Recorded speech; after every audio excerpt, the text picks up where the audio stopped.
히브리서 12장 1절에서 3절, 신약성경 367페이지입니다. 우리가 다 같이 읽겠습니다. 이러므로 우리에게 구름같이 둘러싼 허다한 증인들이 있으니 모든 무거운 것과 얽매이기 쉬운 죄를 벗어버리고 인내로써 우리 앞에 당한 경주를 경주하며 믿음의 주여 또 온전케 하시는 이 예수를 바라보자. 저는 그 앞에 있는 즐거움을 위하여 십자가를 참으사 부끄러움을 개의치 아니하시더니 하나님 보좌 우편에 앉으셨느니라. 너희가 피곤하여 낙심치 않기 위하여 죄인들의 이같이 자기에게 거역한 일을 참으신 자를 생각하라. 아멘.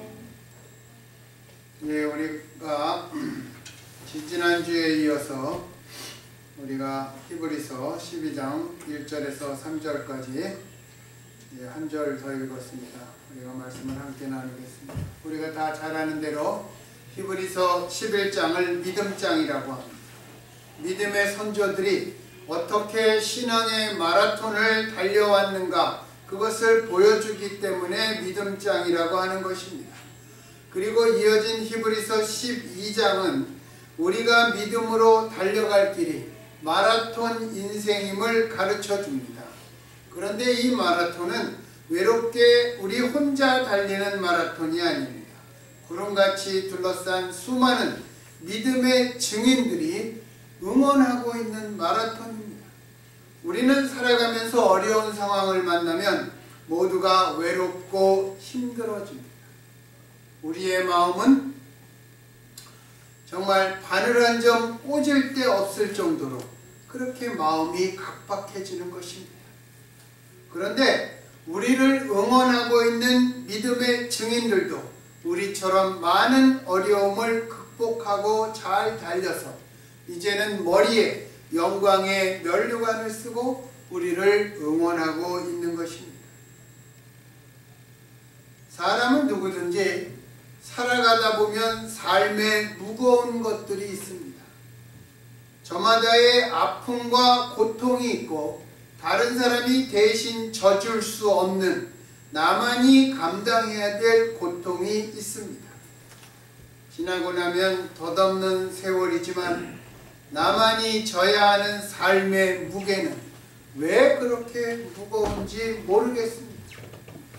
또 살다 보면 우리의 시간을 허무하게 빼앗아가는 것들이 있습니다. 또 우리의 마음을 산란스럽게 해서 마음이 집중하지 못하게 하는 것들도 있고 우리의 힘을 분산시키는 것들도 있습니다. 우리가 달려가는데 무겁게 하는 것들이나 우리가 나아가는 길에 방해가 되는 것들을 내려놓아야 합니까? 믿음의 마라톤을 잘 달리기 위해서입니다. 이 2012년도 이제는 다시 돌아오지 않습니다. 단 한 번밖에 살지 못하니까 우리가 이런 생각을 하다가 한 300년, 400년 아니면 창세기같이 800년, 900년을 살면 아쉬움이 덜할까 그렇게 생각을 해보아도 거기에도 수고와 고통과 눈물의 무게는 결코 가볍지 않았을 것입니다. 단 한 번밖에 살지 못하는 인생이므로 우리는 이 믿음의 마라톤을 올바른 방향을 바라보고 집중해서 달려야 합니다. 성경은 우리가 달리는 데 있어서 쇠사슬처럼 우리를 얽어매고 무겁게 만들고 보폭을 크게 하지 못하는 것이 죄라고 말하고 있습니다. 그리고 이 죄를 벗어버리라고 가르칩니다. 그런데 우리가 죄를 안 짓고 살지 못하니까 우리에게 날마다 회개의 심령이 필요하다고 말씀하는 것입니다. 그래서 예수님이 이 땅에 오셔서 첫 번째 하신 말씀이 회개하라 천국이 가까웠느니라 그렇게 말씀하시는 것입니다. 회개하는 심령 위에 주께서 임하신다는 것입니다. 다음에 한 예화는 서울에서 강원도 원주를 가다 보면 원주 못 미쳐서 문막이라는 곳이 나오고 거기에 이제 한강 줄기가 흐릅니다. 아주 시골입니다. 강원도 거기가 단강인데 왜 단강이냐면 조선시대의 단종이 자기 숙부 수양대군에 의해서 유배당할 때 가다가 쉬었다. 그래서 이름이 단자가 붙어서 강이 흐르니까 단강이라고 부른답니다. 그런데 그 강원도 단강은 깡촌입니다. 거기에서 목회를 한 10여 년을 했던 한희철 목사라는 분이 있습니다. 그 사람이 그 당시에는 전도사였습니다. 그 단강 감리교회에서 목회를 할 때 이런 이야기가 그 한희철 목사 책에 써 있습니다. 광철 씨가 늦게야 내려왔다. 아마 주일날이었던 것 같아요. 꽃과 비닐봉지가 손에 들려 있었다. 꽃은 그날 일한 집에서 얻어온 것이고 비닐봉지 안에 있는 호박은 집에서 따왔다고 한다. 늦었으니 일하다가 늦게 왔으니 어서 집으로 올라가라는 어떤 집사님의 말에 그래도 왔으니 기도나 하고 간다는 광철씨는 예배당으로 들어갔다. 광철씨는 마루 뒤쪽에 무릎을 꿇고 앉아 나지막한 소리로 기도를 드렸다. 더듬더듬 기도가 다음과 같이 이어졌다. 하느님, 일하다 늦어서 죄송합니다. 농사철이 되어서 으트게 바쁜지 죄송합니다. 이 한희철 전도사님 그리고 사모님 건강하시고 전도사님의 딸인 소리도 건강하시고 저는 가진 게 없어서 헌금도 못 내고 죄송합니다. 그래서 오늘 꽃하고 호박을 가져왔습니다. 이렇게 기도했다는 것입니다. 죄송한 것뿐인 사람, 모든 게 죄송한 뿐인 사람, 그 사람이 광철씨입니다. 이것을 읽다가 문득 떠오르는 것이 누가복음 18장에 나오는 바리새인과 세리 중에 세리의 기도가 생각이 났습니다. 예수님께서는 하나님을 향해서 내가 이렇게 하게 해주셔서 감사합니다. 내가 이렇게 신앙적인 생활과 의로움을 하게 해주셔서 감사합니다. 그런 감사의 기도로 일관한 바리새인보다 감히 하늘을 우러러보지도 못하고 가슴을 치며 기도한 죄인 세리가 더 의롭다함을 입었다고 예수님이 말씀하셨습니다. 우리가 하나님 앞에 먼저 나아가는 것은 먼저 우리가 하나님 앞에 죄인이라고 고백하는 것입니다. 날마다 회개의 심령을 갖는 것입니다. 내가 이렇게 잘 먹고 잘 살게 해주셔서 감사합니다. 물론 감사하죠. 그러나 그것보다 먼저 하나님께서 기뻐하시는 것은 회개의 심령이라는 것입니다. 여러분, 우리 그리스도인들에게 가장 어려운 일이 무엇입니까? 죄를 안 짓고 사는 것입니다. 성경은 믿음으로 하지 않은 모든 것이 죄라고 말씀합니다.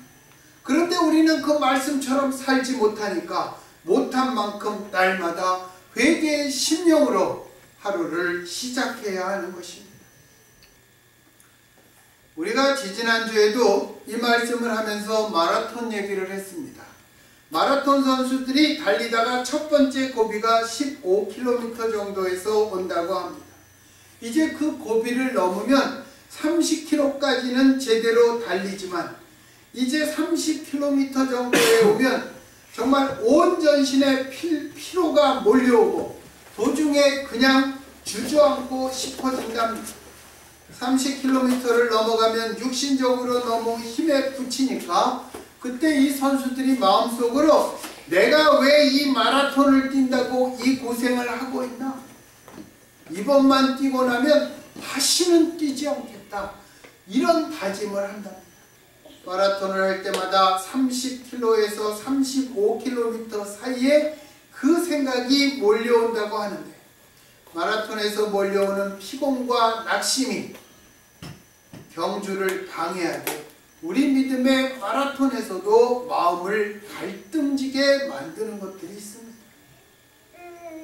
저도 제 개인적인 생각으로 선택이 가능하다면 목회보다 다른 일을 했으면 어떨까, 그런 생각이 아주 가끔 듭니다.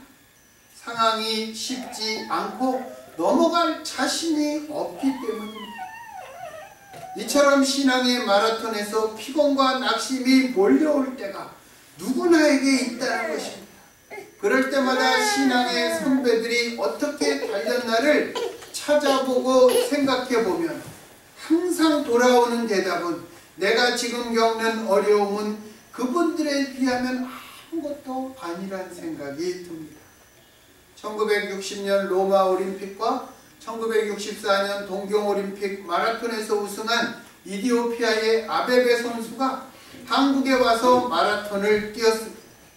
아베베는 로마 올림픽에서는 신발이 없어서 맨발로 뛰어 세계 신기록으로 금메달을 땄던 훌륭한 선수였습니다.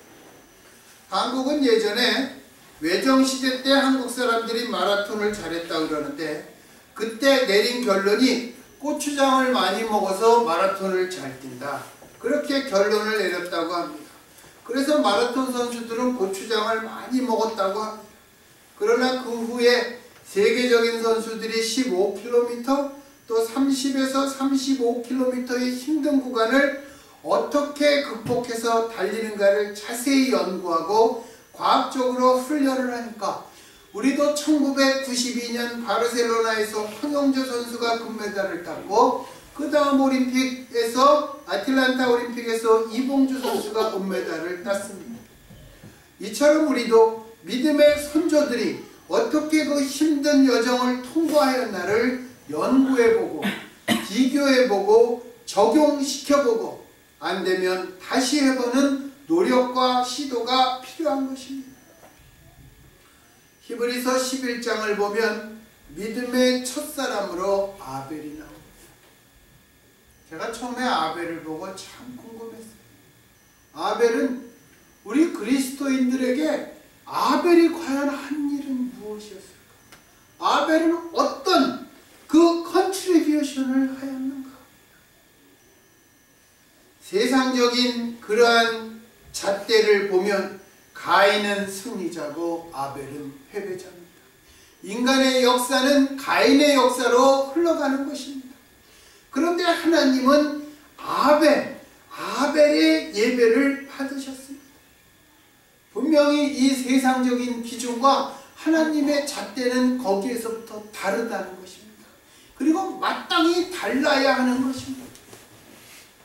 아벨은 어떻게 순교하면서 자기 형 가인에 의해 맞아 죽으면서 끝까지 잘 달릴 수 있었을까요? 아벨이 신앙 마라톤에 완주를 했다고 우리는 쉽게 생각할 수 없지만 하나님 입장에서는 믿음의 첫 번째 사람으로 나오는 사람이니까 그는 순교를 하면서 끝까지 잘 달린 것입니다. 아벨의 신앙의 특징은 무엇입니까? 그는 살아계신 하나님께 더 나은 제사를 드린 사람이었습니다. 즉 하나님 중심으로 예배를 드렸다는 것입니다. 하나님께서 그의 제물을 기쁘게 받으셨습니다. 형제가 같이 드린 제사인데도 하나님께서는 아벨의 제사를 받으시고 가인의 제사는 물리치셨습니다. 우리도 마찬가지입니다. 일주일 동안 우리가 살아가느라 힘이 들 수 있습니다. 그래서 피곤할 수 있습니다. 그리고 피곤하고 그러니까 마음이 무감동하게 우리가 하나님 앞에 나올 수 있습니다. 그러나 예배로 나와서 살아계신 하나님의 보좌 앞에 우리의 기도와 우리의 찬송과 우리의 몸과 마음과 헌신을 드리는 살아있는 예배를 하나님께 드릴 때 하나님께서 아벨의 예배를 받으신 것처럼 우리의 예배를 받아 주십니다. 예배를 그저 형식상의 순서로 우리가 때울 수 있습니다. 그러나 그것은 믿음의 예배가 아니라고 성경은 말씀합니다. 살아계신 하나님께서 내 예배를 받으신다는 성경의 약속을 믿고 확신 가운데 우리는 예배를 드려야 합니다. 그러려면 예배를 소중하게 여겨야 합니다. 여러분, 자식들 이름 잃어버립니까? 자식들 이름을 잘못 기억합니까? 자식들이 아마 10명, 20명, 50명이 돼도 자식의 이름을 바꾸어 부르지 않을 것입니다. 왜 바꾸어 부르지 않습니까? 자식이 소중하기 때문에 그런 것입니다. 하나님이 소중하면 하나님 앞에 드리는 예배가 내 마음을 다해 신령과 진정으로 드려야 하는 것입니다. 예배는 또 우리가 하나님께 드리는 것입니다. 하나님께서는 우리 마음의 중심을 보시고 예배를 향기를 맡으시듯 흠양하십니다. 예배를 드리러 와서 내 은혜를 먼저 구하지 마십시오. 우리가 하나님 앞에 편안한 마음을 갖는 것과 가벼운 마음을 갖는 것은 다른 것입니다. 하나님 앞에 우리가 평안함을 느껴야 되지만, 그러나 우리의 심령은 진실과 간절함으로 하나님 앞에 드리는 예배가 되어야 합니다. 예배를 소중하게 여기면 내 눈빛과 내가 앉아서 바라보는 하나님의 모습과 마음이 하나님 앞에 온전히 집중되어야 할 것입니다. 히브리 사람들은 신명기 6장 4절에 오직 하나뿐인 하나님 앞에 너희는 마음을 다하고 힘을 다하고 뜻을 다하고 생명을 다하여 하나님을 섬기라. 그것이 구약의 유대인들의 신앙 고백입니다. 그래서 그것이 특별히 이름이 쉼합니다. 쉼. 유대인들은 아무리 나이가 어린아이라도 그 쉼화를 외우고 그 아이들은 고백했습니다. 그래서 그 아이들은 하나님 앞에 비록 어린 나이지만 하나님 앞에 마음을 다하고 힘을 다하여 섰던 것입니다. 유대 부모들에게는 뭐라 그랬어요? 너희는 이것을 너희 자식들에게 가르쳐라, 이렇게 말씀하신 것입니다. 하나님의 명령입니다. 왜 그렇습니까? 예배란 하나님 보좌 앞에 드리는 것이기 때문입니다. 자기의 생애가 하나님 앞에 완전히 드려지는 그 영광을 믿음으로 바라보았던 스데반은 돌팔매질 속에서도 그 얼굴이 천사처럼 빛났습니다. 사도 바울은 달려갈 길을 마친 자신에게 영광의 면류관이 예비되어 있다고 자기 믿음의 계승자인 디모데에게 말했습니다. 여러분, 우리의 예배가 살아있습니까? 이 살아있는 예배를 위해서 기도해야 됩니다. 예배를 통해서 드리는 내 마음과 하나님께서 내려주시는 은총을 위해 우리는 준비하고 하나님의 예배자리 앞에 서야 되는 것입니다. 그래야 이 세상의 구조적인 이중성 속에서 신앙과 세속의 이중생활을 어쩔 수 없이 해야 하는 우리들이 승리할 수 있는 것입니다. 어떻게 승리할 수 있습니까? 창세기를 보면 에녹은 하나님과 동행하였습니다. 에녹은 혼자 가지 않았습니다. 하나님과 늘 같이 갔습니다. 우리들의 가정생활에 주님과 우리가 동행해야 하고 우리의 직장생활에 주님과 동행해야 합니다. 믿음의 선조들도 똑같이 사탄은 그들을 밀 까불듯 하려고 했습니다. 그러나 믿음의 선조들도 이 세상에서 우리 주님과 동행함으로 자기 앞에 당한 경주를 모두 멋지게 완주할 수 있었습니다. 여러분, 예배가 끝난 순간 주님은 예배당에 내버려 두고 혼자 달려가는 삶에는 주님의 동행이 결코 있을 수 없습니다. 그저 일주일에 단 한 번의 예배로 우리의 신앙은 다람쥐 쳇바퀴 돌듯 그 자리에 머물고 거기서 끝나버리는 것입니다. 오늘 이 자리에서 모든 신앙의 선조들의 이름과 삶과 경주를 모두 말할 수는 없을 것입니다. 그러나 그들이 어떤 믿음으로 어떻게 자기가 당한 어려움과 고통을 통과해서 달렸는가, 우리는 그것은 자세히 생각하고 공부해야 합니다. 그리고 그들이 어렵고 낙심했을 때마다 주께서 어떤 은혜로 그들을 인도해 주셨나, 그래서 그들이 계속 가던 길을 가게 하셨나를 우리는 공부해야 됩니다. 여러분은 응원을 어떤 사람을 응원합니까? 자기 편을 응원하는 것입니다. 그러니까 우리를 둘러싼 수많은 증인들은 자기 편인 우리를 응원하고 있는 것입니다. 여러분, 그 응원 소리를 우리가 들어야 하겠습니다. 살다가 보면 지치고 피곤해서 더 이상 달릴 수 없을 그때에 정말 그 엄청난 응원 소리에 선수들은 새로운 힘을 얻고 계속 달린다고 합니다. 우리도 믿음의 선배들의 응원 소리를 들어야 합니다. 2012년 올해도 우리는 연초에 새롭게 시작했습니다. 그러나 달리고 보니까 어떤 것은 좀 부족하고 어떤 것은 좀 모자라고 어떤 것은 좀 가볍고 그래서 어떤 것은 이리저리 좀 우리가 헷갈리기도 하고 끊임없이 반복되는 실패와 실수와 게으름이 있었습니다. 여러분, 이럴 때 가장 생각나는 사람이 누굽니까? 삼손입니다. 삼손은 나시린으로서 어려서부터 하나님의 택정함을 입었지만 삼손의 삶은 어땠습니까? 하나님을 떠난 적도 부지기수요 죄도 여러 번 지었습니다. 그러나 삼손이 다시금 하나님께 힘을 구하였더니 하나님께서 삼손에게 능력을 주셔서 삼손이 블레셋의 원수를 갚게 하였습니다. 그래서 삼손은 우리에게 이렇게 말하는 것 같습니다. 과거에 내가 지었던 실수, 내가 지었던 그 과거의 죄 때문에 좌절하고 주저하면 안 된다. 다시 일어나 하나님께 힘을 구하고 달려야 한다고 응원하고 있는 것 같습니다. 이 응원 소리를 어디서 들을 수 있습니까? 성경을 읽을 때 들어야 합니다. 우리가 또 서로 주의 말씀을 이야기할 때 들어야 합니다. 하나님의 살아있는 말씀이 나를 사로잡을 때 내가 주저앉았다가 벌떡 일어나 달리는 것입니다. 이 소리를 듣기 위해서 우리는 여러분 사도행전 17장에 사도 바울이 전도 여행을 다닐 때 베레아 사람들은 사도 바울의 말이 사실인가 아닌가 날마다 성경을 묵상하였더라, 상고하였더라. 베레아 사람처럼 우리가 성경을 생각하고 적용해야 합니다. 날마다 해야 됩니다. 일주일에 한 번, 한 달에 한 번 어쩌다 내 마음이 내킬 때 그것이야. 날마다 우리가 성경을 상고해야 하는 것입니다.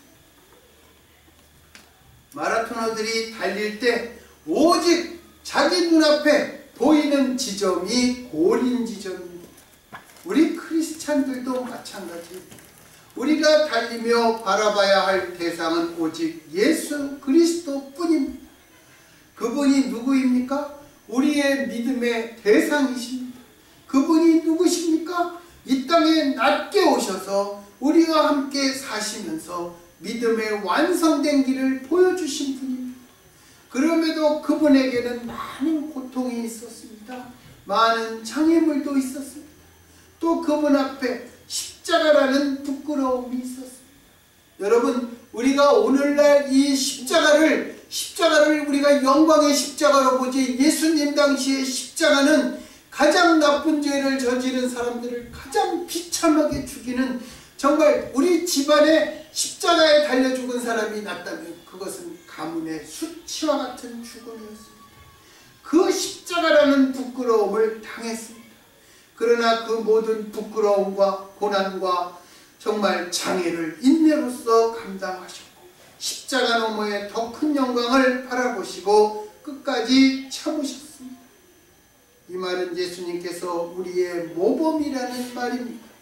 믿음으로 끝까지 달려서 고린 지점까지 갔던 그 수많은 신앙의 선조들 가운데 예수님처럼 처음부터 끝까지 완전하게 달리신 분은 없다는 것입니다. 믿음이 무엇인가를 당신의 삶 전체로 보여주신 분은 오직 예수님 뿐이라는 말씀입니다. 그리고 그분은 성경 말씀에 따르면 우리를 온전케 하십니다. 우리가 회개하고 자복할 때마다 우리의 손을 붙잡아 일으키시고 온전케 하십니다. 그리고 우리를 데리고 동행하십니다. 우리 혼자 가는 길은 정말 그것이 신앙의 길이 아닙니다. 우리를 데리고 가시며 우리의 믿음의 주인이 되시는 것입니다. 신앙의 마라톤을 달리면서 우리가 바라보고 본받아야 될 분은 오직 주 예수입니다. 여러분, 올 한 해도 살아오면서 어렵고 힘들 때가 있었죠. 그 어떤 사람이 시를 썼잖아요. 두 사람 발자국이 새겨진 길이 가다가 어느 지점에 가서는 한 사람의 두 발자국밖에 없었다. 그래서 주님한테 주님 이때는 나를 두고 어디로 가셨습니까? 물었더니 네가 너무 힘들어해서 내가 너를 안고 그 길을 걸어갔다. 그렇게 말씀하셨다는 것입니다. 우리도 똑같은 것입니다. 예수님께서 올 한 해 어렵고 힘들 때 우리를 안고 예수님이 걸어가셨을 것입니다. 우리는 그것도 모르고 예수님이 우리를 안고 걸어가는 그 순간 예수님 앞에 원망하고 불평하였을 것입니다. 이제 2012년도 오늘이 마지막 주일입니다. 이제 내일 하루만 지나면 2012년도 역사 속으로 자리합니다. 다시 돌아오지 않는다는 것입니다. 제2차 세계대전이 끝나고 그 유명한 아우슈비츠 수용소가 일반인에게 공개되었다고 합니다. 사람들은 거기를 방문하면서 어떻게 인간이 인간을 이토록 학대할 수 있을까? 사람들은 인간 지옥을 보면서 치를 떨었다고 합니다. 그런데 어떤 감방 벽에 이렇게 새겨져 있었답니다. 바다를 먹물 삼고 하늘을 두루마리 삼아도 온 세상의 산천초목을 붓대 삼아도 내 아버지의 사랑을 다 기록할 수가 없구나. 그것이 어떤 한 유대인, 거기서 사형당했겠죠. 그 사람이 벽에 써놓은 것입니다. 그래서 우리는 그것을 찬송가 404장 거기에 기록되어 있는 것입니다. 아우슈비츠 지옥 속에서도 십자가를 바라보며 정말 자기의 생명을 희생한 한 순교자의 기록입니다. 우리가 예수님을 바라보면 우리가 정말 감사하며 달릴 수 있습니다. 예수님만을 바라볼 때 우리가 올 한 해도 정말 주님께 깊이 감사드릴 수 있을 것입니다.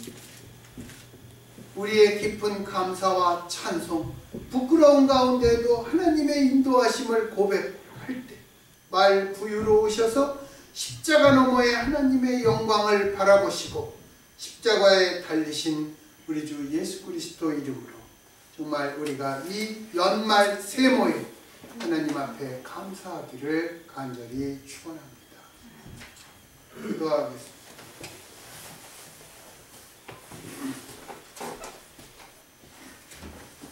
하나님 아버지, 믿음의 경주자, 정말 지금까지 모든 그리스도인들은 믿음의 마라토너였습니다.